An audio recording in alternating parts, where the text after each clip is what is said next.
Let's go ahead and get started. Maybe you want to introduce yourself Yes. a little bit? Yes. So, as I was saying earlier, my name is Kolten Ackerman. I am on staff with RUF. It stands for Reformed University Fellowship. That's a campus ministry here at the University of Kentucky. It is the ministry arm of the PCA, the Presbyterian Church in America. It's the college ministry arm of the PCA. So I went to an RUF when I was an undergrad, my senior year at the University of Illinois, and I stayed pretty involved even after I graduated, kept bringing some fraternity brothers to RUF, and eventually, even though I was working in a corporate job, I felt called to serve in the ministry, so now I'm here.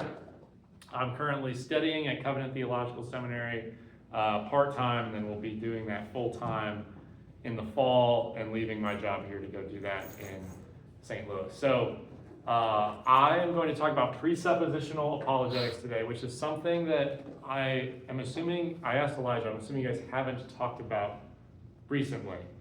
Not recently. Okay, all right, so that's good. That's why I was like, I figure that given the composition of your body of Christ, you guys are probably not entrenched in this. So I thought it'd just be a fun thing to talk about off the cuff. My presentation is not super formal, obviously, because I'm filling in for the speaker that was supposed to come in. So it's gonna be pretty conversational. I'm gonna just whiteboard some stuff. I'm gonna give an overview of apologetical thought and how it kind of led to presuppositionalism, and then talk about why I think presuppositionalism is kind of super important for the current cultural moment. But I'm going to give a definition of presuppositionalism that I wrote down so we can kind of work with something. I will say that presuppositionalism is something that kind of falls out of the Reformed theological tradition. Cornelius Van Til, I'll talk about him later, is kind of the main guy. He lived in the early 20th century, kind of really pioneered this as a formulaic, kind of systematic apologetics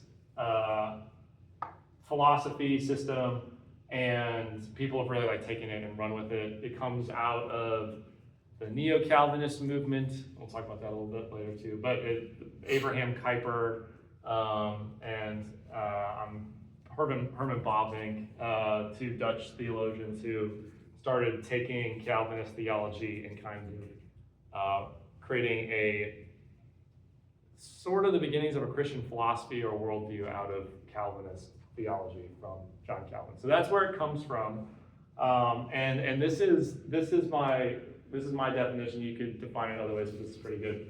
Presuppositional apologetics challenges the axioms or presuppositions of non-believers, that's their assumed truths about the world, in order to show that we must presuppose Christian truths to have a coherent view of the world. We'll talk about later why that's kind of opposed to the other two main branches of apologetics, namely classical apologetics and evidential apologetics or evidentialism. But it's not completely opposed. It's just there's some key distinctions there.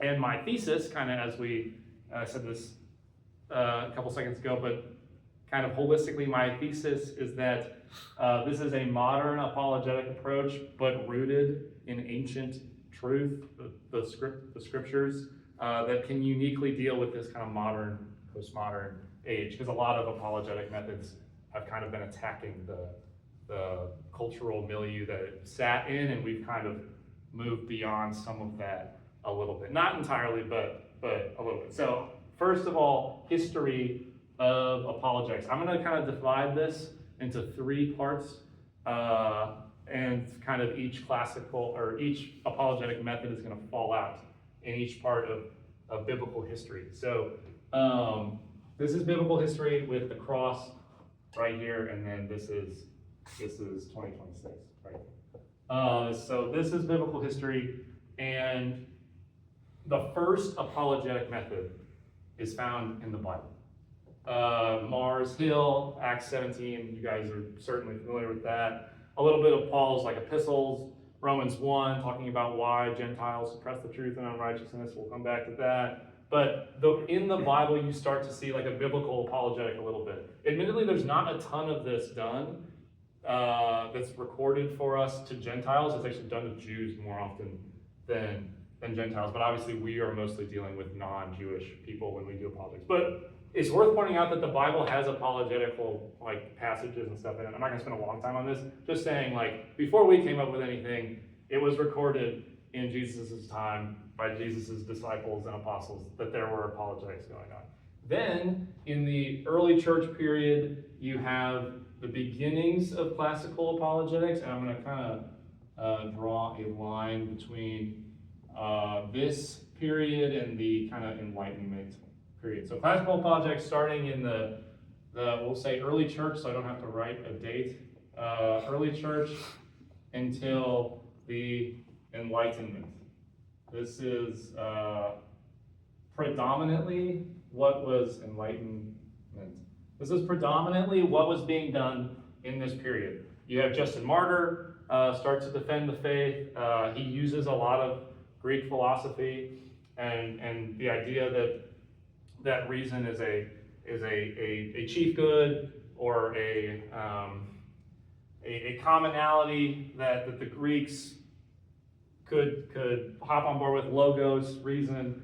He kind of uses that to defend Christianity. I don't know if he has an apologetic method. He probably doesn't have like a whole system when he's doing that, but he just is from that tradition and starts to use it to defend the faith. Then you have Augustine show up somewhere around here. He's also doing classical apologetics of some sort, though I would argue he also kind of lays the groundwork for other apologetic methods as well. It might be worth pointing out here, while I'm talking about classical apologetics, I'll define these. Your camera's over there, so I'll define them up here. Classical apologetics is the idea that you can prove, this is very simplistic, but prove God's existence. That's really simplistic, but it's a short definition that I can work with. In classical apologetics, you can make arguments for God's existence that are correct and true, and people can't argue with them. Like that's the idea, is you can prove God's existence. Somewhere in the medieval period, you get Aquinas, who kind of like really runs just full, like just all out with the classical system, and he creates probably the most thorough like proofs for God's existence in the medieval period. Okay. There's problems, though, that start to occur around the Enlightenment with apologetics.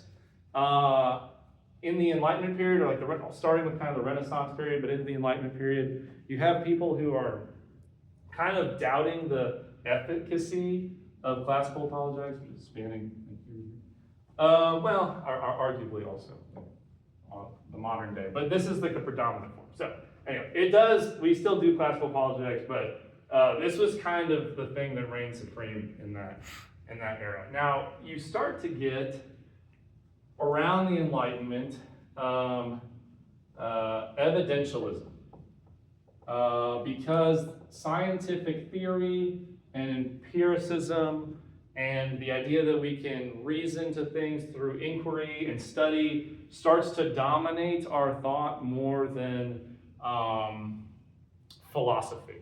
The philosophy kind of builds that, but I won't like go into all that. Evidentialism kind of comes out of Christian theology, in my opinion. Yeah, but anyway, it's okay. So people are believing that you empirically deduce everything, and so I have written down in my notes here that we start to fight fire with fire in evidentialism. So in the Enlightenment period, people are saying that traditional arguments for God don't hold up because we cannot, in part because we cannot observe any of these things that we think are the building blocks of Christian theology and Christian philosophy. And so we say that doesn't make any sense as a Western society. And human reason also tends to get really elevated in the Enlightenment period, so it's elevated a lot. It is also kind of elevated in the classical apologetic period because we think we can prove God's existence in that period. That's a huge generalization, but I would say that it was already elevated here, probably led to even more elevation here in the Enlightenment period. Human reason gets lifted up and starts to critique God it puts God in the dock, so to speak. That's somebody famous said that, might have been C.S. Lewis. Yeah. So we put God in the dock. We are putting God on trial a little bit. So we're saying, okay, we're gonna take it. We're gonna run with that. We're gonna keep God in the dock in evidentialism and say he's good. We approve of his existence. So this is super popular today. C.S. Lewis does this a little bit. He's kind of all over the place. I feel like he kind of does everything, but he does a little bit of evidentialism. There's some evidentialist apologists like Frank Turek is kind of an evidentialist. William Lane Craig is a little bit of an evidentialist, a little bit of a classical apologist, but they use evidentialist arguments. So it is more, and then there's a good time to define evidentialism. Is more probable than not that God exists. That is the evidentialist approach. You're trying to say it is more reasonable, more probable that God exists than that he doesn't exist. This is still probably, this is mine. You guys might have more like data on this than me, but this seems to be the most popular form of apologetics that I encounter personally in like media and also just like talking to people who aren't running in the reform circles that are like leaning heavy on this. But I think that this is the most popular form of apologetics. And I think it's the one that we do like most naturally when we're talking with people, because we start to provide like reasons or evidences for the resurrection or the veracity of the Bible. I was at a conference for RUF recently where the speaker, Robert Cunningham, who runs a podcast Every Square Inch, and has a ministry called Christ for Kentucky, does a lot of Christian activism work. He gave a whole sermon, lecture, kind of a hybrid thing, where he talked about the textual criticism of the Bible and how good it is. Right? That's evidentialism. Okay, so this springs up in the Enlightenment period, but its issue. I mean, it's still. I'm making the point that it's still popular and ongoing because some people would say that that's still the way we should be doing things. But its issue is that it kind of just doesn't work sometimes. What I mean by that is you could like throw evidence at people until they're blue in the face, and they're just like, no, I won't believe it. I don't think that evidentialism is like, for what it's worth, I don't think any one of these methods are awful or like really bad. There's good things in all of the methods. I think that evidentialism is very useful and it's helped a lot of people. And the same thing is true of classical apologetics. But I think there is a hole that is left. Classical apologetics can be undermined by human reason, as we see in the Enlightenment period. I think most famously, David Hume does this. He really kind of tried to outthink the people who proved God's existence, that it doesn't make sense, you can't believe that. And then in evidentialism, people have the out of, well, maybe, but we don't know if that occurred. And so this is again, it's more probable than not. But what if someone deems, well, I don't think that leads to higher probabilities or whatever. So now a new form of apologetics pops up. I'm gonna put it right. It's kind of like in here somewhere, but he can go up. Presuppositionalism. So I'm gonna call it presup with a period, so I'll write the thing. But presuppositionalism appears around early 1900s. So early 1900s, and it has developments that precede that, but it gets formulated by Cornelius Van Til in the early 1900s. And the idea of presuppositional apologetics, as I said earlier, is that that kind of doesn't make any sense. Let me put it over here. Just move it slightly, I guess. Presup says this. We must presuppose God's existence. I'm just going to leave it at that because all these other ones are short as well. So classical apologetics says we can and must prove God's existence. Evidentialism says we must show that it's more likely that God exists than he is not. Presuppositionalism says we must presuppose God's existence / revelation, because there's the Bible and general revelation also. We must presuppose God's world as revealed in the scriptures and general revelation. We must believe that he exists and that he's revealed things to us in order to get anything right. And this pops up somewhat out of, like I said, the Neo-Calvinist tradition. Abraham Kuyper was a politician in, for some reason I just forgot the country that is associated with Dutch. It's the Netherlands, I think. He was a Dutch politician from the Netherlands, and he was also a Christian. He was a form thinker, a Calvinistic Christian, and he famously declared that there is not any part of creation, any part of the world, any structure, any system over which Christ does not declare mine. There's not 1 square inch over which Christ does not declare mine. So he thought that God had a claim on all of creation, and he had a view of the kingdom of heaven that was kind of unique. Kuyper said that the kingdom of heaven is opposed to the kingdom of the world. And like oftentimes when John is using the word world in his gospels, he's talking about this system of sin and evil that is at work in creation against God's good design. And he said the kingdom of heaven is coming into the world when Jesus comes back. Jesus comes for the first time, and then when he comes back finally to eradicate this kingdom of darkness. And with this emphasis on complete influence, or God's rule is total and paramount over everything, you get a challenge to the kind of Enlightenment worldview. So you have Abraham Kuyper as a politician who's dealing with cultural stuff, and in the Enlightenment, the idea is that faith becomes privatized, and there's secular stuff, and it exists over here, and your religious stuff exists over there, and we don't mix those two. And Kuyper says that's nonsense. It's all the same. We cannot divide up sacred and secular. God is ruling over everything, and his word speaks to everything as well. And so this serves as some of the basis of Cornelius Van Til's presuppositionalism, and he concludes that, we have 2 worldviews, right? So we have,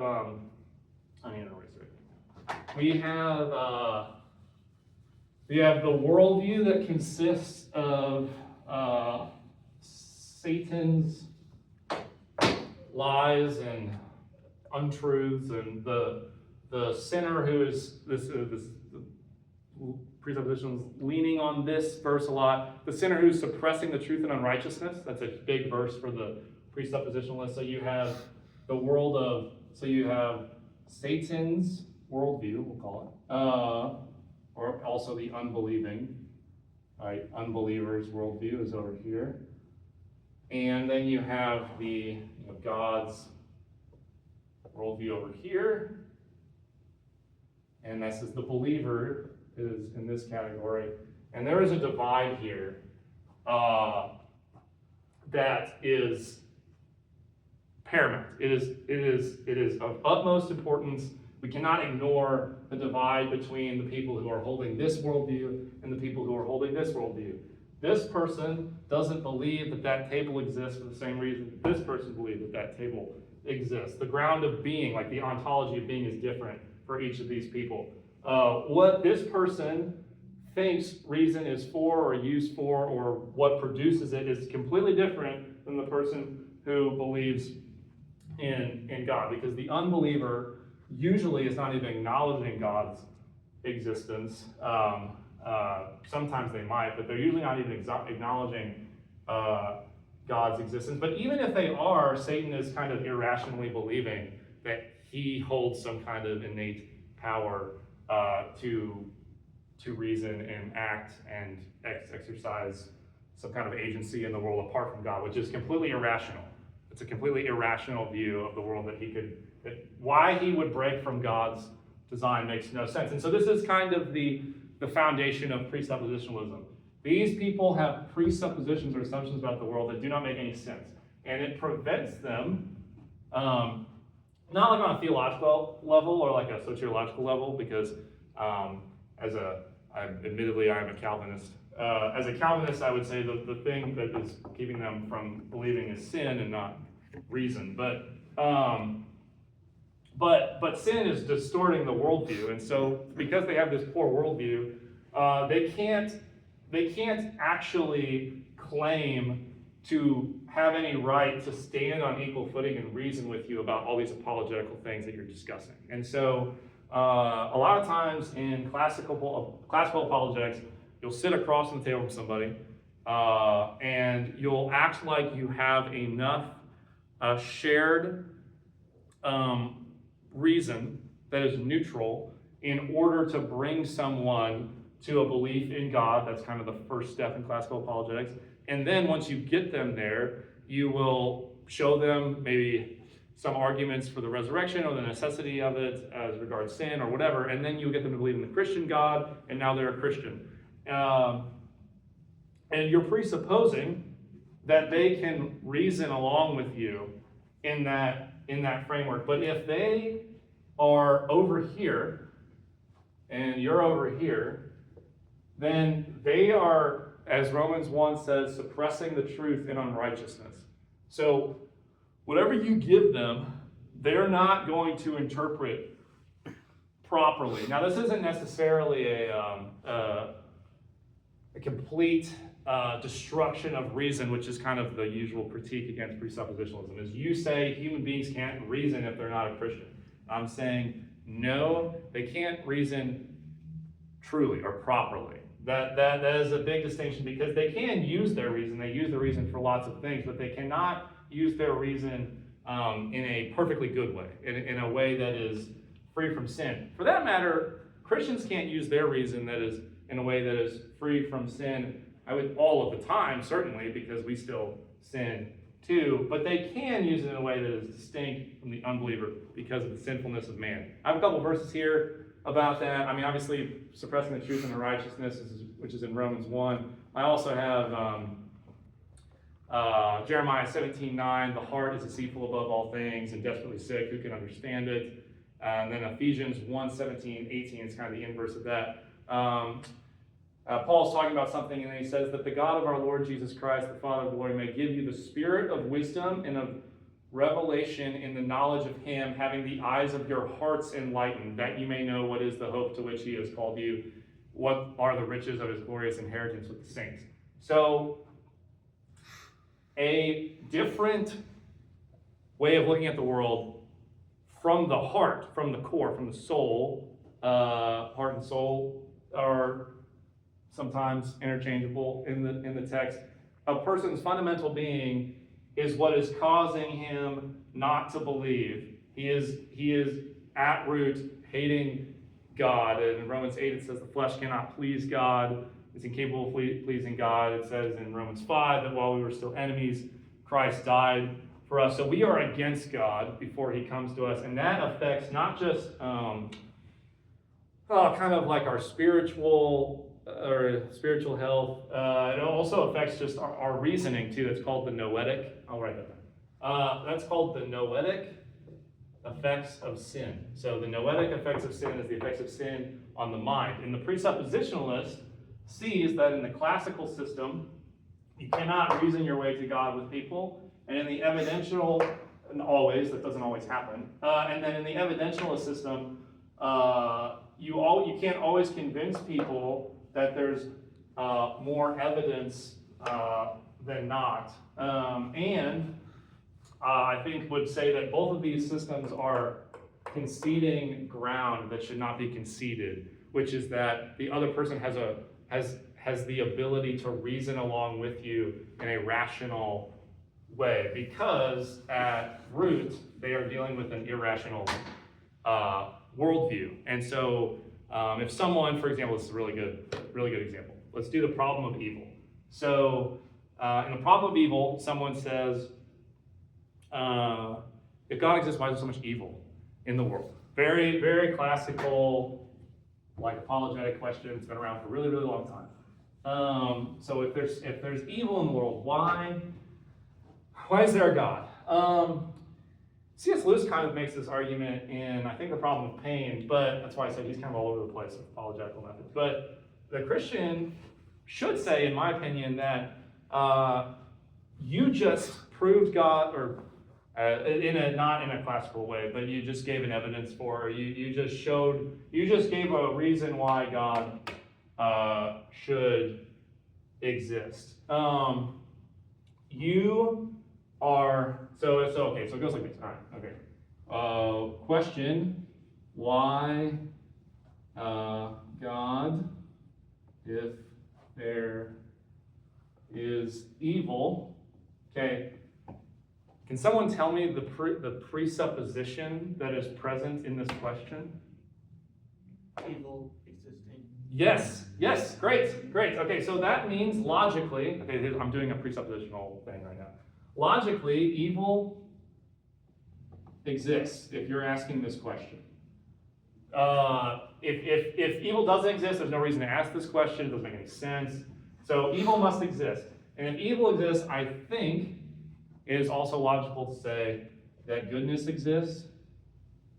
I think that's logical. We can argue, you can quibble about that with me if you'd like, but not right now, in a second maybe. Just let me finish this argument. So why God if there is evil? And I would say that therefore evil exists. It's necessary. This is necessary. Is there some standard that is being violated? That's kind of what evil is a distortion of something good. Then say, well, how can goodness exist at all? There must be some kind of like transcendental grounding of it. I won't jump straight to God, but I could. But there must be transcendental, transcendent. All right, I don't know if I spelled that right, but transcendental grounding for goodness. And now, so if I presuppose evil exists, goodness exists. If I presuppose goodness exists, I'm presupposing that there's some kind of transcendental thing that is goodness. I would argue that transcendental thing has to be God, and I would actually argue that it has to be of the Bible. And I could get into that, but if I just didn't do any of this, if I just started yapping about this question with the person, I would be ceding ground to them. I would be saying, you have a good reason for asking this question. Before they ask this question, or like as they ask this question, I'm going to be like, that question doesn't make any sense in your view of the world. That's a very presuppositional way to go about making the argument. Now, pragmatically, I might not always just throw that at somebody. They might get offended. So from a practical perspective, I might not always shoot at them with that. But just from a way I would be thinking about it and talking to somebody, they don't have, on some level, the right to ask this question without acknowledging these things. Certainly, at least this one. And then I would argue that we would get into all of that. So why is that important?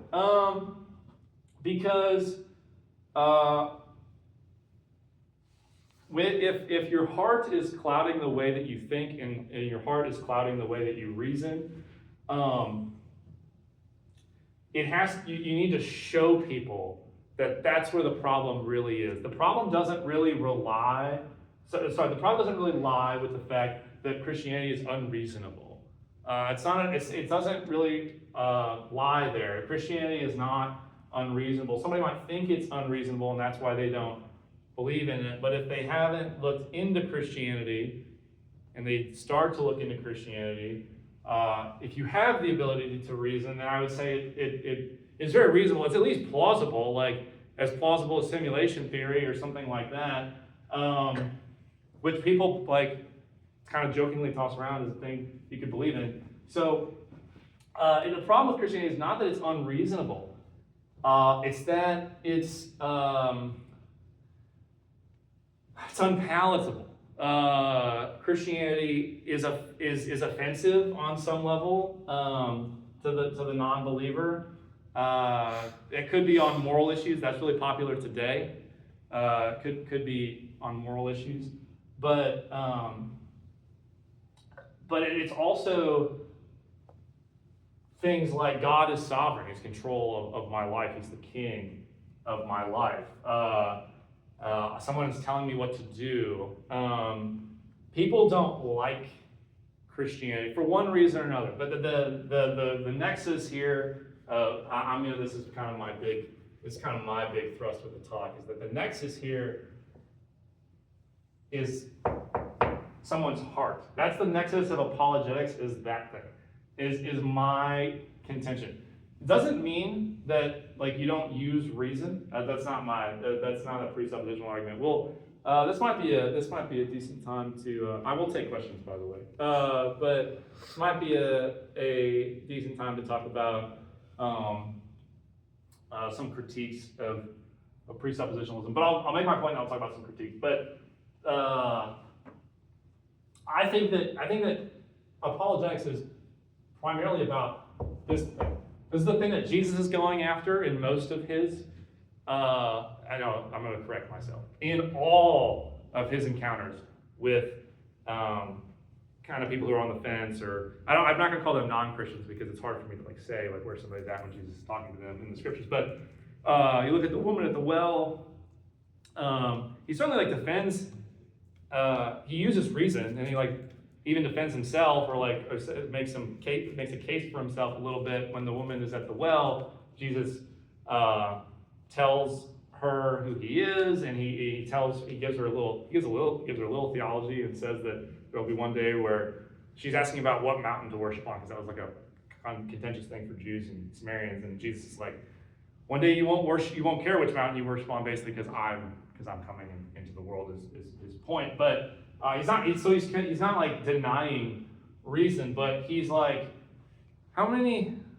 No, you can't just like ask somebody that Jesus is Jesus, but you can't just ask somebody this. But he's like, where's your husband? Or I can't remember exactly what he says, but he asked her about her husband, and she admits that she doesn't really have a husband because she's been divorced several times, and now she has someone who's not his husband. And so the thing that's plaguing her issue, is a sin issue, it's a heart issue, and that's the thing that Jesus is trying to pull out, and she's kind of trying to pivot to these theological discussions or whatever, but Jesus is after this thing. And so presuppositional apologetics is usually concerned with argument and rationality still, like largely in a presuppositional debate we'd be talking about like presuppositions, and if it makes any sense for people to believe these things. But I would argue, and this is kind of my my pitch, and in the 30 to 45 minutes that I have with you guys, is that presuppositionalism allows you to do something that these other methods are not super great at inherently, which is appeal to somebody's heart or challenge it, because you know that that's the problem. This is the problem. Is people are suppressing the truth and unrighteousness. And so you need to get people to see that that's what they're doing. And sometimes if you can show someone that they're doing these things sinfully, they still might reject the truth that you're trying to give to them. But I think that it will puzzle people.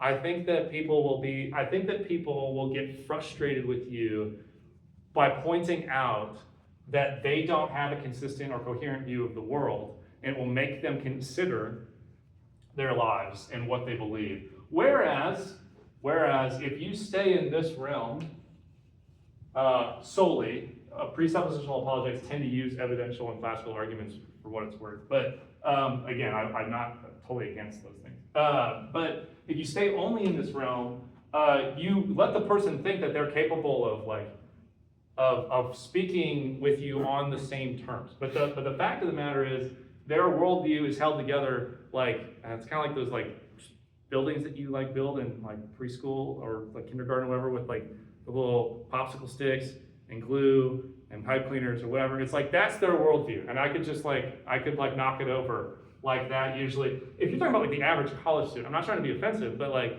you're talking about the average college student, that is largely the case. Largely the case that they have very little basis for anything that they believe. because I've been talking about this recently, I talked about this Elijah the other day. Largely, our culture has like a vibes theology. We just go on vibes. Like whatever Right. feels like good or right is what we believe, and we don't really think much about what we believe. People also, for what's worth, from a pragmatic standpoint, are not as interested in this stuff anymore. Like they just don't care. Like I talked to a guy this school year, but last semester, who was like, I mean, Jesus could have came back and risen from the dead. Like, I think he might have been like, yeah, I mean, it seems like he might have, like, he could have, maybe he did, but like, I just like don't care. Like, he was just like, I just don't want him to have any like say on my life. I don't really care if he rose from the dead or not. And I was like, what? What do you mean you don't care? Because I was very much, when I became a Christian, I was very much like in this arena. I did not become a Christian through presuppositional apologetics, which is to say, by the way, this stuff has value. Okay, this has lots of value. But I was very concerned with the truth, and I was like, look, if this guy rose from the dead, I gotta follow what he says. Like, that was my rationale. And so there's still value here. But I think that if we were to kind of reframe apologetics, this is going to be very not, in some ways, very not tolerant of me. But I'm going to put presuppositionalism, this is a personal conviction. So this is my conviction. So presuppositionalism is here, and then sitting underneath of it are classical arguments, and so it sits underneath. So this is the framework, and then underneath is classical arguments and evidential arguments, and then I guess there are arguments that are sort of like kind of particularly tailored to this system, so I'm going to call those like precept arguments sit underneath the framework that is presuppositionalism. Because again, here you're trying to prove that God exists. I think that's a vain pursuit with people who are fundamentally suppressing the truth and unrighteousness. You're not going to prove to them. You could create the best proof of God's existence that is known to mankind, and if that person wants to suppress the truth and unrighteousness, they will do it. That will not make them believe. Jesus, proof for that.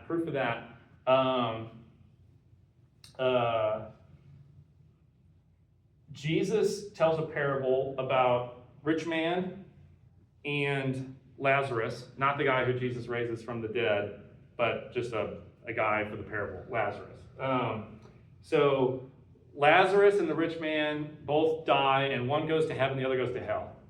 And Lazarus is in heaven, he's hanging out with the patriarchs, and then the rich man is in hell, and he says, please go tell my friends that all this is happening, and like that I'm in hell, and then things are terrible. And I believe Abraham is the patriarch in the story, but the main patriarch in the story says, that wouldn't do anything. I could go back and I could show them everything that's happening. Doesn't matter. Jesus says that his sheep don't hear his voice, and if you were of his sheep, you would hear his voice. In John, in the Gospel of John, people will close their ears if they want to the greatest argument ever made. So I'm gonna say that this is true for this, okay, and it's true for this, because if I could show them as much evidence, those are two things kind of going hand in hand. I could show them as much evidence as possible. They might not believe. So, okay, should we never show anyone evidence for Christianity? Never make an argument for God's existence? No, but if you think you can, I think you have a flawed system from the get-go. So I think classical apologetics, very noble effort. Appreciate all the arguments from God. Appreciate Thomas Aquinas. Appreciate Justin Martyr. Love those guys. That is really good stuff. Evidentialism, I appreciate Like probably the person who's going to come in and do the thing about the butterflies that couldn't come today. That's great. I love all that because especially Christians, it's nice to like be presented with even more and more proof from God's creation that He exists. I mean, Paul says in Romans 1 that it is plain and evident to us that God created the world and that He exists. And so I'm all for making arguments for God's existence and showing reasons why we should believe, all for that. But I think if you think that these things will produce faith, you're wrong. I think you're wrong. And we can debate that in the question section. I'll wrap up real shortly. I think that you need to understand that another way you could write this, and sometimes I don't know if it is written this way, but a presupposition is awfully close to a belief. So it is a belief on some level. You could almost reframe presuppositionalism not as fideism, or fideism, I'll get to that in a second, but as an apologetical system that takes what people believe seriously. It takes their beliefs really seriously. You're challenging fundamentally what their heart is grabbing onto and the mind is defending. So Robert Cunningham, same guy who gave that talk, I once heard him say that the mind is the press secretary, so White House press secretary, the guy who like defends the president, or the girl who defends the president, depending on the guy or girl. But the man or woman defending the president and all his policies and what he's doing, that's your mind, and it will rationalize what the heart wants. That's what he said, and that has stuck with me, and I think that is largely correct. And so I think that presuppositionalism takes seriously that idea that the heart will rationalize what it wants, and since the heart of sinful man is deceitful and wicked and not understandable, we need to be aware of that and attacking this thing in our apologetics. Two things before questions. I'm going to say, one, presuppositionalism often gets accused of being something like fideism, so like it's the Latin word for faith, like sola fide, by faith alone for the Protestant doctrine. Fideism is a belief that like reason is not important. We just need to have faith, and reason's not important in apologetics. It's kind of like an apologetical method, but it's kind of a weird one. It's just like an anti-apologetical apologetical method. But it's basically like rationality is just stupid. We throw that out in matters of faith, we can't reason our way to anything. Presuppositional, that's a critique of it, that denies reason essentially. It denies reason with common reason with fellow people, even if they're non-believers. That's not the case, in my opinion. That is not what presuppositionalism says. It's not that reason doesn't exist. It's just that it's tainted by the fall, and you need to be aware of that when you're talking with people. We want to use argumentation to show people that their beliefs and their worldview doesn't make any sense. But so we want to use argumentation, and we think that if the Holy Spirit is working in people and help and bringing them along to faith, that will be effective. God uses like human beings to accomplish His divine ends. So we're not denying reason. We're just saying that it's flawed, and that's fundamentally flawed in humans. So presuppositionalism is not fideism. And then second critique is that it's kind of what I just said, but just this is a practical application, is that if I have this apologetical method, it'll basically make me a kind of a weird bird, like a weird dog, if I'm talking with people in apologetics. So, and I think that this critique is probably the most valid one. So in a practical sense, I said that presuppositionalism like contains all of these different arguments, and I think that that's like can contain all these different arguments, and I think that that's true. I think that a danger of presuppositionalism, it's a good critique. I don't think it invalidates it, but it's a good critique. A danger is that you're just like a really like annoying person to talk to. Basically, it's like you're always saying like you're never allowing the person to ever like discuss anything with you, basically, because you're just denying the fact that they can hold any reasonable opinion because they're so askew of God's view of the world. That is a pitfall of presuppositionalism. I think that wisdom is required to allow human reason and the Holy Spirit to potentially work together. And you can't know if the Spirit is doing that and the other person not, so you're not supposed to treat them as if they are like incapable of understanding you. And that I do think is for what it's worth, the pros of these two like approaches, is that they at least are taking seriously what in presuppositionalism and kind of a reformed worldview in general we would call common grace. So the idea that God is not even in a special grace kind of way, or like kind of revitalizing people and giving them spiritual sight and things like that, but just through his common grace, God is upholding human faculties such as reason, even if sin is at work in the believer kind of trying to like work on. So sin is over here kind of like working on the person's, sorry, this is a bad illustration. Sin is working on the person's heart and mind, but we're just gonna put the heart there. Sin is working on it, but common grace is kind of coming in and working against that. So we believe in common grace. Reformed theologians, people who are presuppositionalists tend to be reformed, but we believe in common grace, that God is upholding the faculties of human reason to some extent, but only he can undo the noetic effects of sin and things like that. So we can't rule out common grace in the believer. That would be my kind of retort for presuppositionalism destroys reason, doesn't allow us to talk to people, and basically destroys apologetics. Would be my quick retort. Anyway, that is a very high-level overview. I don't think I have anything else to add. I have time for questions. Thank you, and please ask me questions. Yes? So, earlier on, you said that like during like the early church period, there's more like a classical approach. Yes. But I would say that like as an Orthodox, kind of more in the Eastern tradition, I think that you start to see at least some of the groundworks for this. So like, for instance,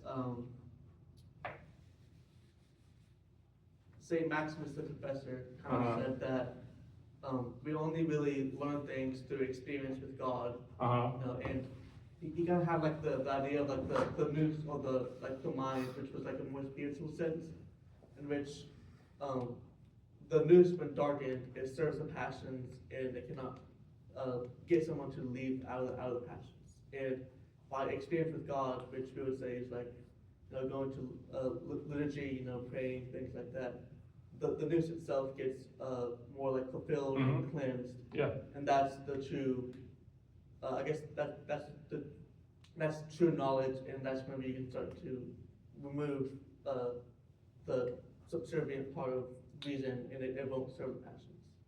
Yeah, so I didn't, sorry, let me, before I ask, what are you saying that, so 3 camps plus potentially a 4th camp, which is fideism. What, like, apologetical approach are you throwing that? So you're saying it's not classical, and you're saying what would that fall into? Precept. Precept, okay.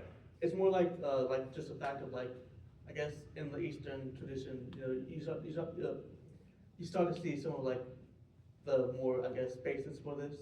Well, this is interesting. Yeah. So like you're educating me because I don't know if I said this early on, but admittedly, my knowledge on this stuff is not extensive, and it's Western, so largely Western. So I'm looking at things from a very Western bent. I probably should have wrote like Western history over here or something. But you're saying that there is a presuppositional element that goes back to the early church period in Eastern Orthodoxy. Yeah, and I guess like another person. Yeah, I'm okay with that. St. Gregory of Nazian, I think he lived around like the 4th, 5th century about the Council of Nicaea. Yeah. He said that the only people that should even be doing apologetics are more like monks, people who have experienced God. And he says like, you know, people, because at this time people would like go out in the markets and they did the classical apologetics, you know, I'm going to argue for the Trinity with this trade dealer. And he said that that doesn't work because even then, the person who does classical apologetics might not even be saved because they could be serving the passions, or they won't experience God themselves. They could be like, I guess, more distracted from experiencing God. So he said that the people that should be doing this are the people that he calls like purified in the soul, which kind of goes back to the problem is more about like the person's very being, and I guess like they're not purified, so they don't have a good way of reasoning. And so he kind of says a lot of this similar stuff, where he says that it's necessary to truly leisure and to know God, and he says that people who have done this should be the ones talking to people about God. Okay. Well, that's interesting. Thank you for telling me about that. Yeah, I don't have a lot of I admittedly don't have a ton of early church history. That's why I didn't like write any dates or anything. I like broad brush because I was trying to keep myself from getting pegged down. And again, admittedly, I do have a Western bent. So in my knowledge, and so I'm thinking about apologetics as they have developed in first I guess in the Roman Catholic Church, and then eventually early church period into the Roman Catholic Church, eventually to the Protestant Reformation, Enlightenment, etc. And so I actually have very little doubt that there was I skipped over this because I broad brush, but I think that there's presuppositional thought in Augustine. I think that there's presuppositional thought in Paul. Actually, I think he's kind of the biggest presuppositionalist that you see in church history before, Cornelius until he just goes all out and creates a whole system or whatever. But Paul is, I think, super presuppositional in his approach to apologetics. And so, yeah, I think that there's probably a bunch of people scattered throughout the church history line that I drew who are presuppositional, or at least partially. But my argument or my statement about history was that in general, the dominant apologetics was predominantly couched in a kind of, in the Western world at least, in contention with Greek philosophy, and sort of a lot of apologetics was focused on in the West, kind of adopting what was right and true about Greek philosophy, and saying that see your logos, your unmoved mover, it's all found in Christianity. But I appreciate that extra knowledge for everybody. Yes?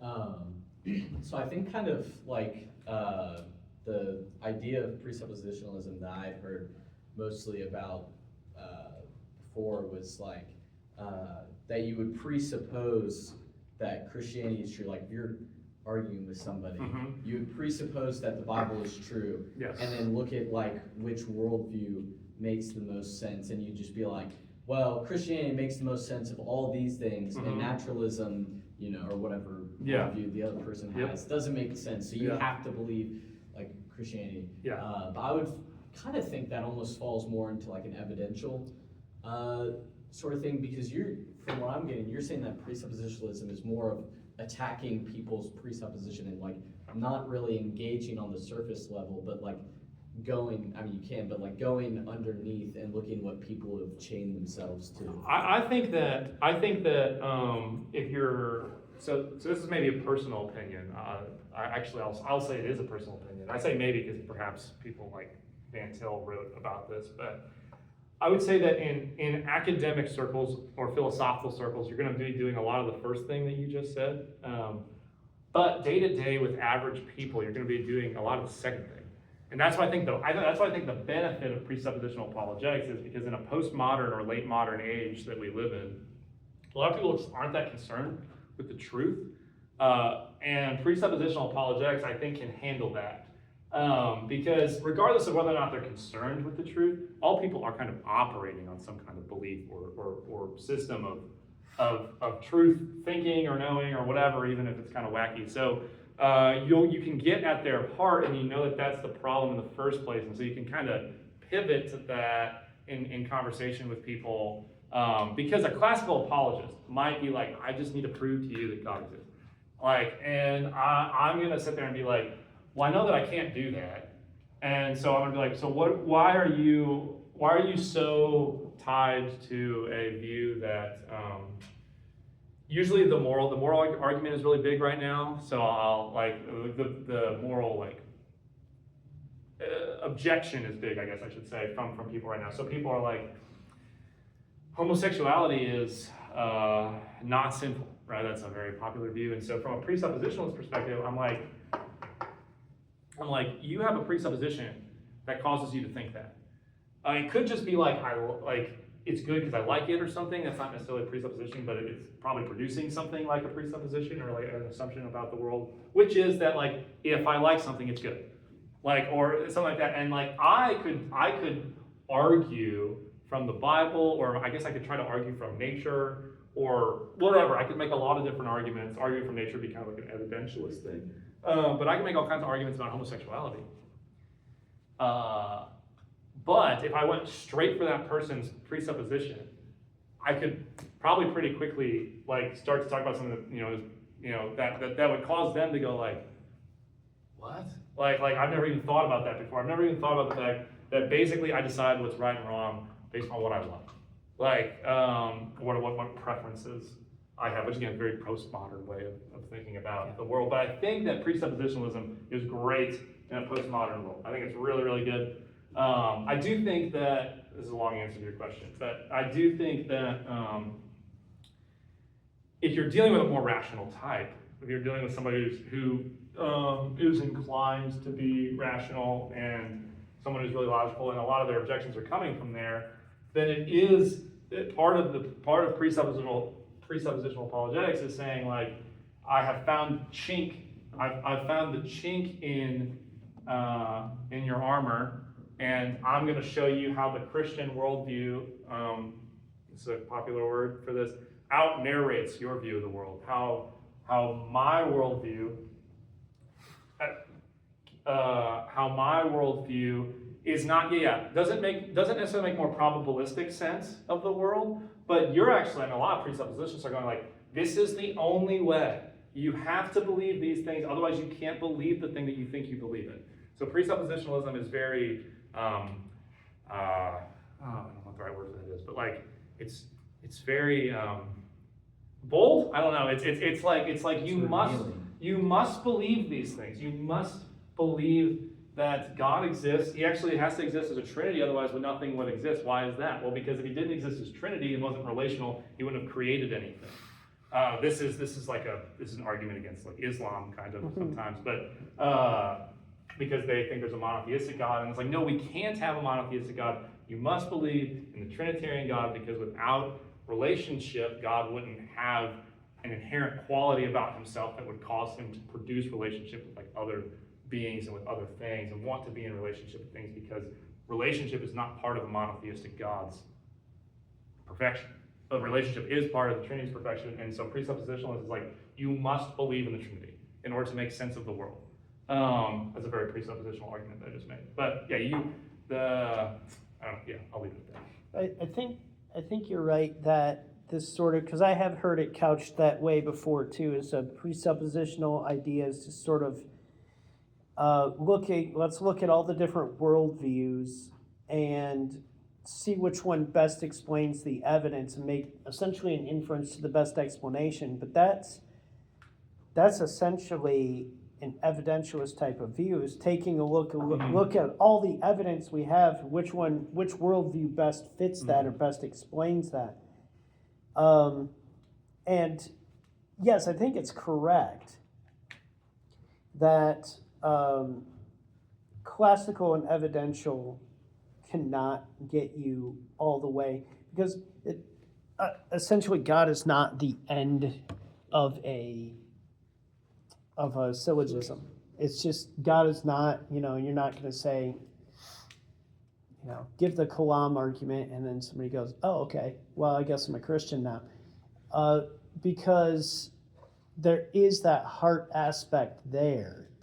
And even, I mean, I just think of, what's his name?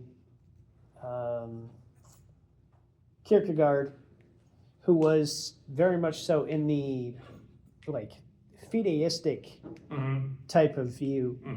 His argument was that you can't argue your way to God because God is not a thing, God is a person, and so you have to have a relationship. So I think he's right in that. I think he goes way too far with it. Yeah, agreed. But even Aquinas, who's like the classical guy, right, says something like all truth is God's truth. And also says that there's some things you can't learn. There's some things you can learn by looking at nature. There's some things you can't learn, like the Trinity, by looking at nature. You have to look at Revelation in order to do that. So I think that there is a place for it. Coming from more of an evidential view myself, I think that there's a place for all of these things in someone's tool belt. And I think the place where presuppositionalism can be helpful is in setting the table. When we come up to a person and say, let's say that I can prove to you in a way that any reasonable person would believe that God exists or that Jesus rose from the dead. Would you become a Christian? If they say no, then there's something in their worldview that's blocking them. And you find this a lot too with people who presuppose naturalism, and they're like, well, right, yeah. Miracles can't take happen, place. yeah. Right, sort of the David Hume thing that you talked about before, just the whole idea that, well, any miracle claim must be false because we know miracles don't happen. Right, yeah. If that's their worldview, you're not going to convince them that Jesus rose from the grave, even if you show them a bunch of evidence, because they're not open to it. You have to ask them why they're not open to it and question that before you can start. Otherwise you're just wasting your breath. So I think there is some room for that in discussing those presuppositions. That's good. My question, Yes. all that was just a whole bunch of comments, but Yes. my question is, you mentioned a couple of responses or critiques of presuppositionalism, and another one that I've heard is the circularity issue. Yes. Do you want to maybe discuss that a little bit? Yeah, so here's the critique in a nutshell. I assume that God exists, or Christianity is true, or whatever. You guys do. And so therefore God exists? That is the critique, is that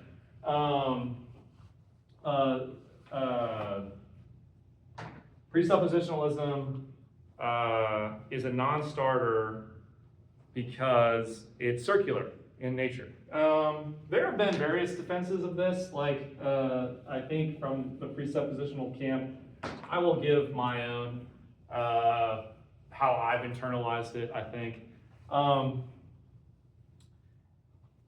not going to get way far afield. I could talk about the fact that faith, I talked about this a little bit, but that faith is having the correct faith is how we reason. Augustine, I think, says something about that. Or is it, it's an early church father, it might be Anselm or Augustine, but I don't know. They say, I'm forgetting my history, but they say that you believe, or I believe that I might reason, is kind of the idea. So I believe in something that I might reason. I'll throw that out and then I'll kind of leave it there and I won't interact with that much. But I will say that I think that presupposition has some kind of a unique place with Christianity and its faith and reason relationship, that faith is the grounds of being able to reason properly, which is not fideism. I'm rejecting it, but just it is to say that believing the right things allows you to think the right way. Which goes back to the circular thing, yes, right? Yes. Yeah. Why? Yeah. Why is that okay? Well, it's you're like okay, God exists, so yes, of course, if God exists, everything in your system is true. That you're not doing anything unique or novel or helping anybody by saying that. That's the critique. And so I would say this: God is the ground of all being. He is the source of all knowledge. Romans 1 famously says the thing about suppressing the truth and unrighteousness, but it also says, hopefully, oh gosh. Okay, hold on. Give me one second. I didn't actually quote the whole thing, so I need the first part of that quote, which is, or the second part of that quote, which is about what God has revealed, which I think is really, really important. So give me one moment. For the wrath of God was revealed from heaven against all ungodliness and unrighteousness of men who by their unrighteousness suppress the truth. For what can be known about God is plain to them, because God has shown it to them. For his invisible attributes, namely his eternal power and divine nature, have been clearly perceived ever since the creation of the world in the things that have been made. So they are without excuse. God is the ground of all being. He created everything, and he has revealed himself, fully in the, he has revealed himself, not fully, I misspoke, I recant. He has revealed himself clearly, not fully. He has revealed himself clearly in the creation.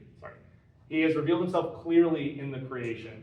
And I think that there's a reason I put revelation over here.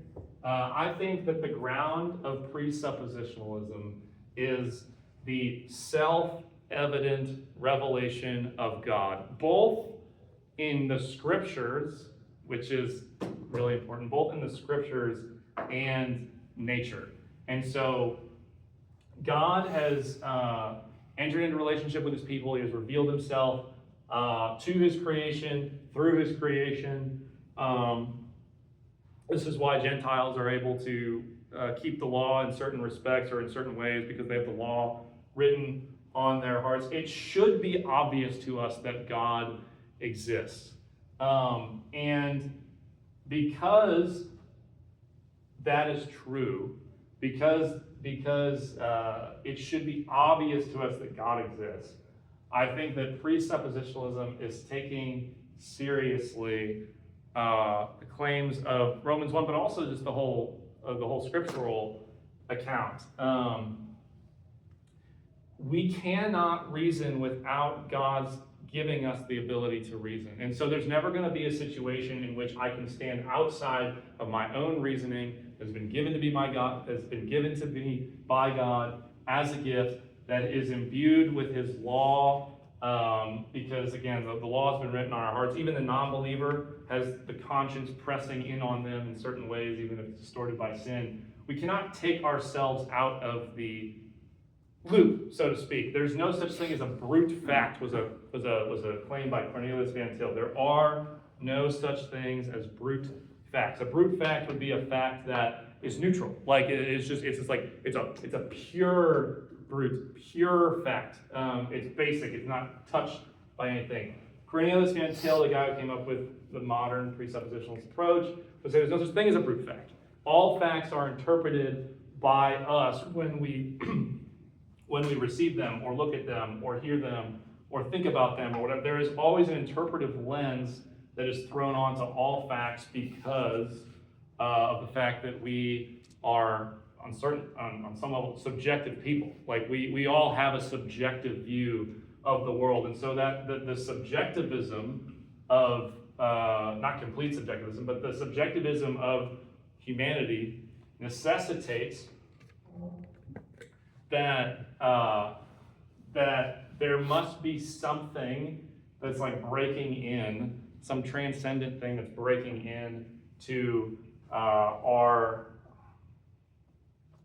heart, mind, soul, person that is outside of us. And this is getting into the whole philosophical a little deep, but there must be something breaking in that's outside of us, and simultaneously able to communicate, because it's not completely other, and so like so in order to break all of our in order to make our global subjective, like everyone's subjective on some level, how can we know any common truth or any commonality? Well, God is the root of like all commonality, all common truth. He's the thing. He's like the objective subjective, because even he is a subjective, which is really interesting. But like God's subjectivity is objective, and how we can know anything about him, because he has created us in his image, and he gives us revelation from outside of ourselves through the creation, through the Holy Spirit, through the Bible, through all kinds of things. But we can't take ourselves out of that system. So we're either enlightened by the Spirit and understanding what God is telling us spiritually, for example, or we're fallen and sinful, and in which case we can't understand what God is giving us spiritually. I'm going to use that word because obviously a non-believer can like build a bridge or something. But that wasn't a very like simple answer to your question. I apologize for that. But I think that to try to break out of this loop, in order to break out of this loop, you probably have to be, and I don't even know if this is true, but you probably have to be God. Or I don't even know if that's true though, because he's self-referential to his own like perfect ontological existence. It just doesn't make sense that anything would exist if God doesn't exist. Like he is the necessary presupposition for. It's a little bit of an ontological argument that I'm making right now. A little bit like it's kind of like the ontological argument, but he is the necessary condition for everything, and we can't remove ourselves from that framework and have it make any sense. So it's essentially the idea that if we're to ask the question, we say everybody's looking at this, everybody's got their different worldview, Mm-hmm. and you can't really know you've got the right worldview until you've become a Christian and learned that that's the right worldview, correct? You can only truly understand truth and reason from within the correct worldview, which is Christianity. But how do we know that Christianity is the correct worldview? I'm gonna toss a bone to our Orthodox friend over there a little bit. It is experiential. I'm gonna toss a big bone that way. This is not something that like a rationalist would be very comfortable with, because your human reason is not, first of all, not able to comprehend the fullness of God. We cannot keep God in our minds. He doesn't fit in there. We can't understand him fully. We can know God. We can't fathom God, is maybe a good way to say it. Like we can't fully understand him. And so the only way to have knowledge of the truth is through God. To have knowledge of God, who God is truth, right? We can agree on that if we just read John's gospel. If God is truth, the way, the truth, and the life is Christ, then the only way for us to have real knowledge of the truth is to have an encounter with it, which I would call revelation. And I think I'll probably leave it at that. That's you. That's the point you were making earlier, a little bit. Yeah. Which kind of is hard, but we have more questions. So. We've got 5 minutes, just so y'all know. I'm sorry, I wasn't here for the first part of the Yeah. But I was going to ask. So you said that classical and evidential arguments aren't good because they primarily rely on like human reason. I'm going to rephrase. I'm going to say, if I may, classical and evidential systems of of apologetics are insufficient. Not their arguments. I said we use some of those, but it's in a different like framework, if that makes sense. So are you okay with basically that the approach assumes people are entirely rational, which they aren't? on some, or they're irrational enough to like be brought to faith through rationality or something. Yeah. But so the argument that you put on the board where it's why does evil happen if there's a good God? Mm-hmm. That was in the form of a logical syllogism. So It was, that, yeah, you're right, yeah. It seems like that sort of relies on reason as well. So is that also It's a great a question. classical evidential? Is that a presuppositional? Yeah, no, that's a really good question. I would say that you could argue that the argument itself is perhaps the argument itself is classical, maybe. The approach is presuppositional. It's like kind of the pragmatic element is like the approach is presuppositional, and that's why I'm how do I explain this? The benefit of like picking a camp here and like sitting in it is that it's not that you get like he said, you'll end up kind of pulling from all the other apologetic methods, but how you go about your philosophy of apologetics is kind of what I'm talking about will be different. And so the classicists might have tried to engage with the argument from the outset. The classical guy like would have been like, well, I can prove to you like why God isn't evil or something. But then I just was like, well, I don't have to prove to you that God like isn't evil because you just proved to me on some level, like if we are to assume, right, that evil exists, if we're gonna both assume that, then you just kind of prove to me logically on some level, if evil exists, that God exists. And so that is kind of classical. Like what I just did, that move was classical, but the approach was presuppositional, I would say. And so I think that there's lots of room for like classical and evidentialist arguments. I employ them myself all the time. But my approach, my philosophy of apologetics is presuppositional because I think that that is more effective and that is more, I would say on some level, I didn't really get into a biblical argument for this, so you're just gonna have to like, you don't have to take my word for it, but you can just, I'm telling you that I believe it's more biblical, but I didn't make that argument, so I'm just saying I didn't make that argument. Does that make sense? Yeah, so I guess it's the way that how you approach the question, you're approaching it off of a previous belief rather than trying to build something kind of by itself that proves God's existence. Is that the difference there between the two approaches?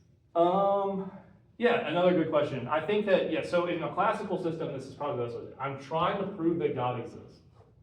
And so I might not even engage with the presuppositions. You probably do a little bit sometimes, but you don't have to. I don't even engage with the presuppositions of the person. I'm assuming that, I'm usually assuming that their rationality can kind of keep up with mine. In a presuppositional approach, I am aware of common grace, which is the idea that God is kind of like keeping our sin in check and allowing us to reason. And I'm aware of the Holy Spirit's ability to bring people to faith. And so I'm assuming those things. That's not really part of the presupposition. Like I said, assume it's presupposition. That's not. Don't put those two things together. I'm assuming those things when I'm going into an argument. But my presuppositionalism is going to tell me, okay, I shouldn't try to make an argument to them. I shouldn't try to make an argument to them that I know that they won't accept if they are like unregenerate. Sorry, I used a Calvinist word. But if they're unregenerate, they're just going to reject my argument. And so I'm actually going to engage with their underlying beliefs and feelings and emotions and deeply seated convictions that they might not even know about, and that will blow open. Like that might blow open their entire like belief system in a way that this simply does not sometimes. Because I could make the argument and they could be like, yeah, but what about X, Y, Z or whatever? And so you could just sit there and like go like this for a long, long, long time, and then what's sitting underneath that's really causing the problems is not being touched. So.